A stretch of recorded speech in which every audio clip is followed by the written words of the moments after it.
15 de mayo de 2021, Lomas de San Miguel, Atizapán de Zaragoza, Estado de México. ¡Aquí está su bolso! ¡Es mi esposa! ¡Es mi esposa, jefe! ¡Aquí están sus pies!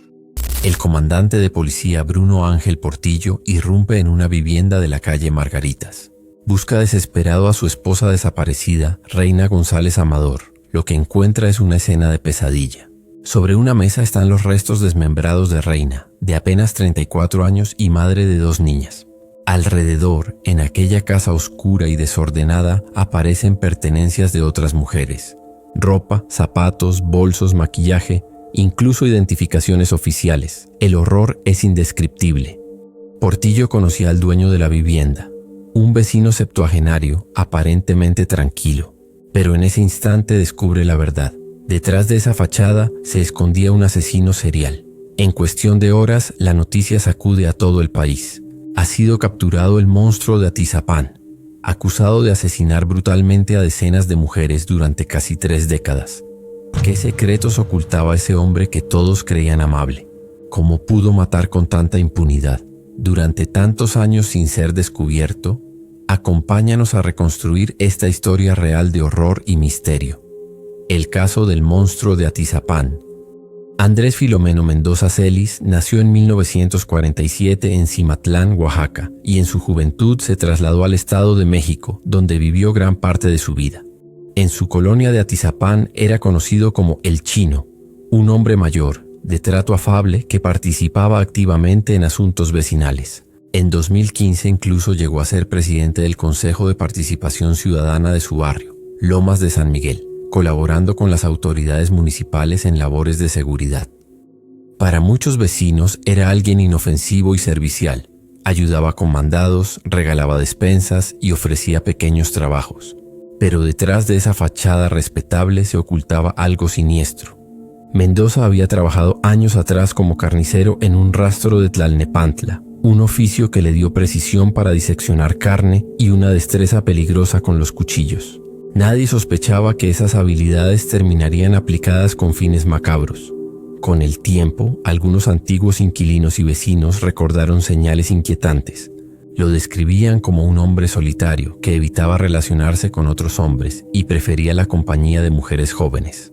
Siempre fue muy atento, más que bueno, principalmente con las mujeres, relató un testigo en la serie Caníbal. Indignación total. De acuerdo con esta investigación judicial televisada, Mendoza buscaba mujeres vulnerables, de baja estatura, complexión robusta y con carencias económicas. Muchas eran madres solteras o mujeres que vivían solas, trabajadoras de bares o del comercio informal en municipios cercanos como Tlalnepantla. Él las cortejaba con regalos y atenciones. Se ganaba su confianza con promesas de ayuda económica o de conseguirles empleo. Pero aquel trato amable escondía una obsesión peligrosa. Andrés Mendoza cosificaba a las mujeres. La psicóloga forense Feggy Ostrowski lo explicó con crudeza. Para él, las mujeres eran como animales. Una visión deformada que quizás se reforzó durante los años en los que despellejó y descuartizó reses en el rastro. En su mente retorcida ya no había diferencia entre un animal de matadero y sus víctimas humanas. Las autoridades estiman que los crímenes de Mendoza comenzaron a mediados de la década de 1990. En una libreta incautada en su domicilio, él mismo anotó nombres, fechas y macabros detalles de sus asesinatos. El registro más antiguo data de 1994, lo que sugiere casi 30 años de actividad homicida en secreto. A pesar de ello, ninguna denuncia lo alcanzó. En aquellos años, varias mujeres desaparecieron en la región sin que se esclarecieran sus casos. Sus familias clamaban por investigación, pero Mendoza seguía pasando bajo el radar de la justicia. Cada vez que una mujer desaparecía, era un expediente más en la larga lista de ausentes de un país azotado por la violencia de género. ¿Cómo actuaba este depredador serial sin ser detectado? El modus operandi que luego confesó es escalofriantemente consistente. Según declaró ante el Ministerio Público, Andrés Mendoza conocía a la mayoría de sus víctimas en bares de Tlalnepantla, sitios que él frecuentaba asiduamente, donde trabajaban como meseras, hostes o simplemente acudían a divertirse. Ahí entablaba conversación, mostraba una actitud paternal y galante y les ofrecía bebidas. Las invitaba a seguir la charla en su casa con el pretexto de tomar algo o tener una cita íntima. Una vez en la vivienda humilde de la colonia Lomas de San Miguel, la situación daba un giro letal. En casi todos los casos registrados, Mendoza las atacó con un cuchillo tras consumir alcohol juntos, apuñalándolas en el pecho para matarlas rápidamente. Luego, con fría meticulosidad, procedía a desmembrar los cuerpos en un sótano secreto habilitado para tal fin. Filmaba o fotografiaba algunas de sus fechorías. Decenas de cintas de video fueron encontradas después en la escena del crimen, evidencia muda de su crueldad planeada. Era un asesino organizado. Guardaba pertenencias de sus víctimas como trofeos, zapatos, joyas o teléfonos móviles, y llevaba una bitácora de cada asesinato, anotando incluso el peso de los órganos y miembros que cortaba. Estos macabros apuntes mostraban un patrón continuo de muertes año tras año. Entre las víctimas que posteriormente pudieron identificarse están Flor Nínive Vizcaíno Mejía, de 38 años, hostess desaparecida en octubre de 2016 en Tlalnepantla, y Rubicela Gallegos Castillo, de 32 años, repartidora de comida originaria de Nuevo León, desaparecida en julio de 2019.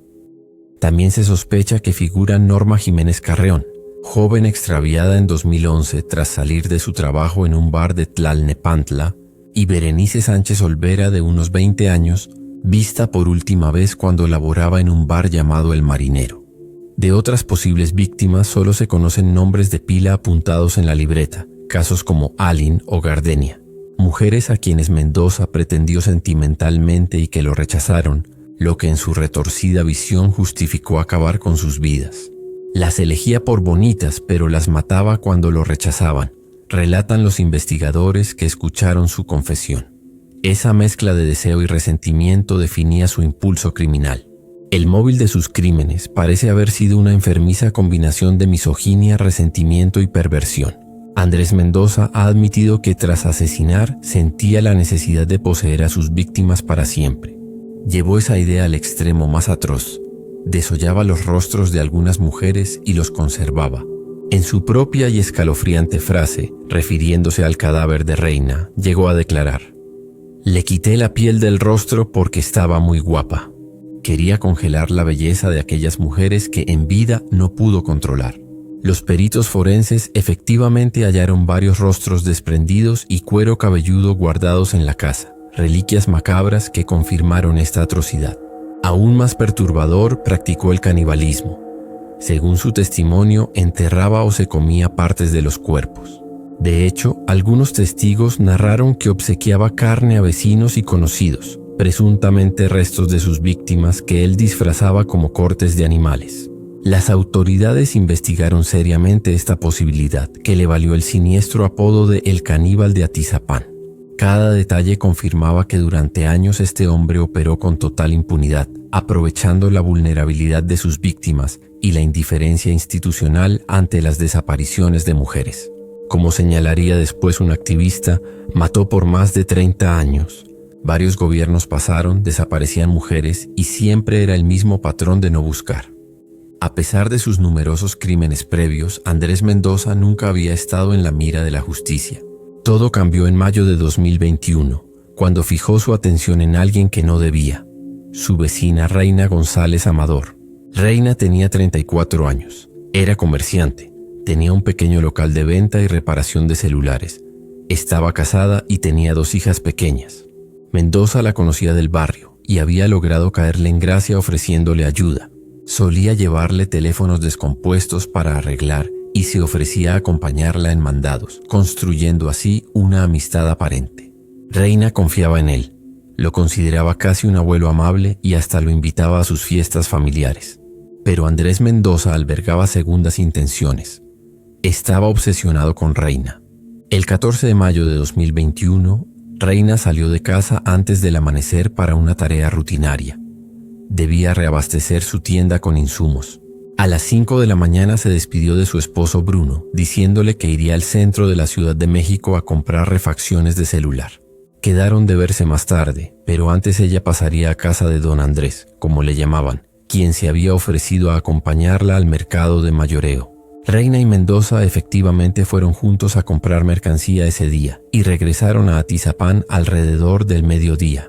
Fue entonces cuando Reina entró a la vivienda de Andrés en la calle Margaritas número 22, con una intención clara: marcar distancia. Según se supo después, Reina había empezado a incomodarse con las atenciones excesivas de su vecino. En el trayecto posiblemente él insinuó algo inapropiado o ella advirtió alguna actitud alarmante. En cualquier caso, decidió confrontarlo. Dentro de la casa, Reina le dejó en claro a Mendoza que no quería tener ninguna relación con él más allá de la amistad. Aquellas palabras hirieron el frágil ego del homicida serial. Enfurecido por el rechazo, Andrés tomó un cuchillo en la cocina y atacó súbitamente a Reina, apuñalándola en el pecho. La herida fue mortal.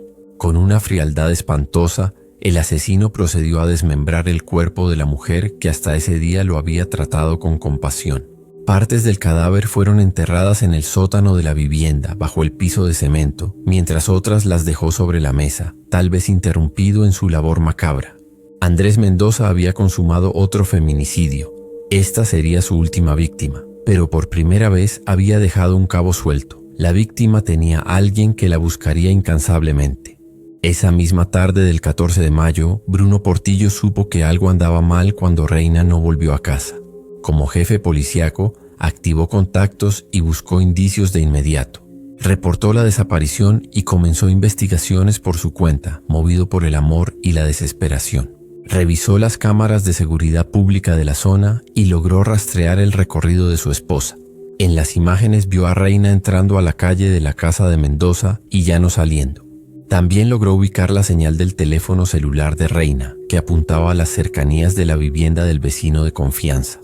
Con estos datos, Bruno sospechó de inmediato de Andrés. Un presentimiento terrible sobrevino, pues él lo conocía bien personalmente. Sin esperar refuerzos, en la mañana del 15 de mayo de 2021, el comandante fue directamente al domicilio de Mendoza. Tocó insistentemente y al no obtener respuesta, decidió entrar por la fuerza. Dentro de la vivienda, Bruno se enfrentó a la verdad más devastadora. Allí estaban las pruebas de lo ocurrido con su esposa justo en la zona del comedor. El propio Mendoza se encontraba en el lugar, sorprendido prácticamente en el momento del crimen. La reacción fue inmediata. El dolor y la indignación del esposo al descubrir la escena se mezclaron con la acción policial. Andrés Mendoza fue detenido ese mismo día, sin oponer gran resistencia. Elementos de la policía municipal acudieron en apoyo de su compañero, logrando asegurar al sospechoso en cuestión de minutos. Las primeras imágenes captadas de su arresto muestran a un hombre septuagenario, cabizbajo y escoltado por agentes mucho más jóvenes que él. En la atmósfera se sentía una mezcla de impacto, repulsión y un tenue alivio. El llamado monstruo de Atizapán había sido finalmente puesto bajo custodia. Tras la aprehensión, la Fiscalía General de Justicia del Estado de México tomó el control de la investigación. La vivienda de Mendoza se convirtió en una escena del crimen de proporciones insólitas.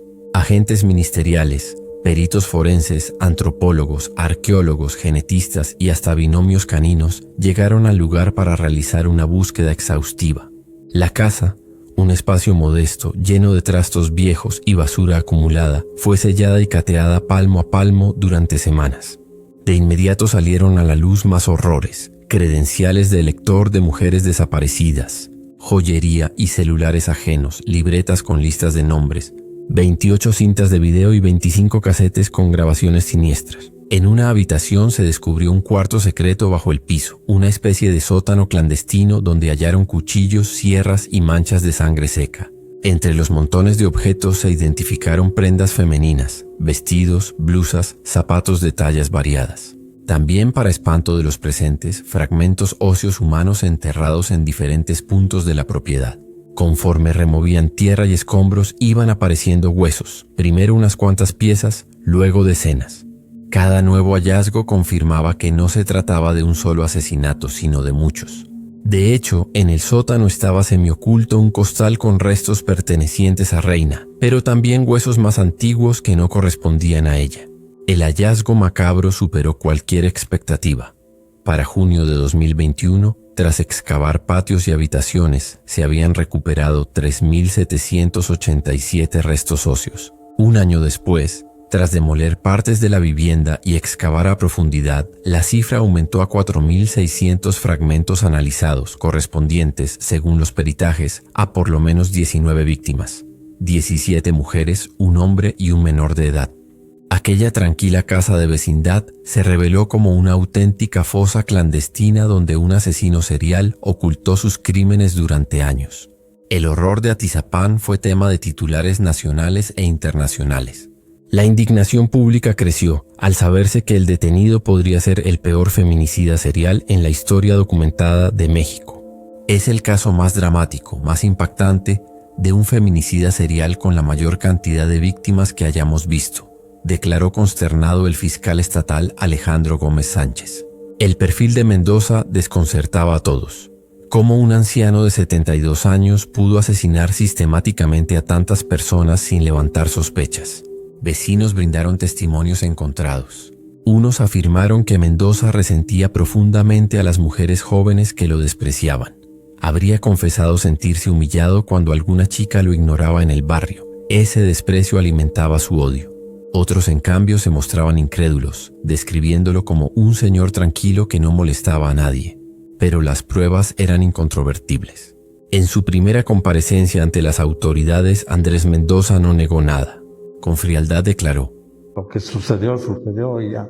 Yo sé que se arrepiente uno, pero demasiado tarde, ya sucedieron las cosas. No se remedia nada, no. Ya lo que ya se hizo, pues hay que aguantar. Sus palabras, lejos de mostrar arrepentimiento genuino, sonaban a resignación y a una cínica aceptación de la realidad. El público lo bautizó con diversos alias siniestros: el monstruo, el caníbal, el descuartizador de Atizapán, que reflejaban la magnitud de sus crímenes. Con Mendoza detenido, comenzó la labor titánica de integrar las carpetas de investigación por cada víctima. Al tratarse de un caso de múltiples feminicidios cometidos a lo largo de décadas, las autoridades decidieron procesarlo por separado en cada caso identificado, para acumular sentencias. En un inicio, Andrés Filomeno Mendoza Celis fue imputado formalmente solo por el asesinato de Reina González Amador, el caso flagrante que permitió su captura. En marzo de 2022, menos de un año después del hallazgo, un juez del Estado de México lo declaró culpable de feminicidio por la muerte de Reina y dictó en su contra prisión vitalicia, cadena perpetua. Esta sentencia ejemplar fue un alivio para la familia de Reina y sentó el precedente para enjuiciarlo por los demás casos. Pronto siguieron nuevas acusaciones. Conforme avanzaban los peritajes de ADN, más víctimas eran identificadas entre los restos recuperados y la Fiscalía Mexiquense presentaba cargos adicionales. En octubre de 2022, Mendoza recibió una segunda condena, esta vez de 55 años de prisión por el feminicidio de otra de las mujeres halladas en su casa. A comienzos de 2023, un tribunal le impuso una tercera sentencia, ahora de 92 años de cárcel, por el asesinato y desaparición de una mujer y un menor de edad vinculados a su caso. Y los procesos continuaron. Entre marzo y diciembre de 2023, acumuló 4 condenas adicionales de 55 años cada una, al comprobársele la responsabilidad en otras 4 muertes. Para el 8 de febrero de 2024, Andrés Mendoza sumaba ya 8 sentencias condenatorias por distintos cargos de feminicidio, homicidio y desaparición, incluyendo órdenes de reparación de daño a las familias de las víctimas. Sus penas de prisión consideradas en conjunto superan fácilmente los 200 años, lo que garantiza que nunca volverá a pisar las calles. A estas alturas, su nombre se ha vuelto sinónimo de infamia en México y un recordatorio de la deuda que el sistema de justicia tenía con tantas mujeres asesinadas. En sus comparecencias judiciales, Mendoza ha tenido momentos de aparente colaboración, detallando fríamente cómo ejecutaba sus crímenes, y otros de silencio. Trascendió que durante un traslado carcelario rompió en llanto, pero no al reconocer el daño causado, sino al escuchar que jamás saldría libre. Su defensa poco pudo hacer dada la abrumadora evidencia: videos, ADN, objetos personales y sus propias confesiones.